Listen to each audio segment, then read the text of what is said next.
ભરૂચ અંકલેશ્વરમાં શનિ જયંતીની ભક્તિભાવપૂર્વક ઉજવણી કરવામાં આવી હતી। મંદિરોમાં ભક્તોની ભારે ભીડ જોવા મળી હતી। ભરૂચ શહેરમાં શનિ જયંતી પર્વની ધામધૂમ અને ભક્તિભાવ સાથે ઉજવણી કરવામાં આવી હતી। શહેરના વિવિધ શનિદેવ મંદિરો ખાતે વહેલી સવારથી જ ભક્તોની ભારે ભીડ ઉમટી પડી હતી। ભક્તોએ શનિદેવના દર્શન કરી તેલ અર્પણ, પૂજન અર્ચન અને હવન જેવા ધાર્મિક કાર્યક્રમોમાં ભાગ લઈ આશીર્વાદ મેળવ્યા હતા। મંદિરોમાં વિશેષ શણગાર કરવામાં આવ્યો હતો તેમજ ધાર્મિક સ્ત્રોતો અને ભજનોથી સમગ્ર વાતાવરણ ભક્તિમય બની ગયું હતું। મોટી સંખ્યામાં મહિલાઓ, યુવાઓ અને વડીલો દર્શનાર્થે પહોંચ્યા હતા। ભક્તોએ પરિવારની સુખ, શાંતિ અને સમૃદ્ધિ માટે પ્રાર્થનાઓ કરી હતી। શનિ જયંતીને લઈ મંદિરો ખાતે સ્વયંસેવકો દ્વારા ભક્તોની સુવિધા માટે ખાસ વ્યવસ્થાઓ પણ ઊભી કરવામાં આવી હતી। કેટલાક સ્થળોએ પ્રસાદ વિતરણનું આયોજન કરવામાં આવ્યું હતું। દિવસભર ચાલેલા ધાર્મિક કાર્યક્રમોને લઈ શહેરમાં ઉત્સવપૂર્વક માહોલ જોવા મળ્યો હતો।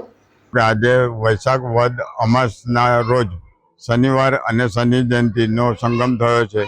આ શુભ પ્રસંગે સવારે 6:30 વાગે દાંડિયા બજાર ભૃગુ ઋષિ મંદિર ખાતે શનિદેવની મહાઆરતી, સાંજે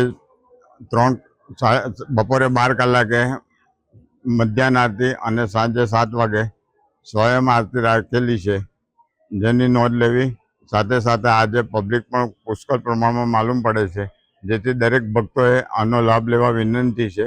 સાંજની સંધ્યા આરતી પછી ભંડારાનું પણ આયોજન કરેલ છે, એમાં પણ લાભ લેવા વિનંતી છે।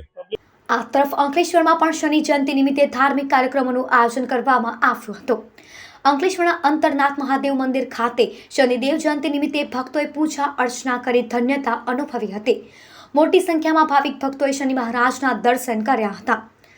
બીજી તરફ અંકલેશ્વરના નવગામા ગામના રોકડિયા હનુમાનજી મંદિર ખાતે શનિદેવ જયંતિની ઉજવણી કરવામાં આવી હતી। શનિ જયંતિ નિમિત્તે ધાર્મિક કાર્યક્રમો યોજાયા હતા, જેમાં મોટી સંખ્યામાં ભાવિક ભક્તો જોડાયા હતા। ભક્તોએ શનિ મહારાજને કાળા તલ, તેલ અર્પણ કર્યા હતા। મારું નામ વૈભવ ગૌતમ કુમાર રાવલ છે। હું અંતરનાથ મહાદેવ મંદિરમાં પૂજારી તરીકે છું અને આ અંતરનાથ મહાદેવ એક પૌરાણિક મંદિર છે, જેમાં શનિદેવ મહારાજ બિરાજમાન છે અને આજે 3 જોગ ભેગા થાય છે। શનિવાર, શનિદેવ મહારાજની જન્મજયંતિ અને અમાસ।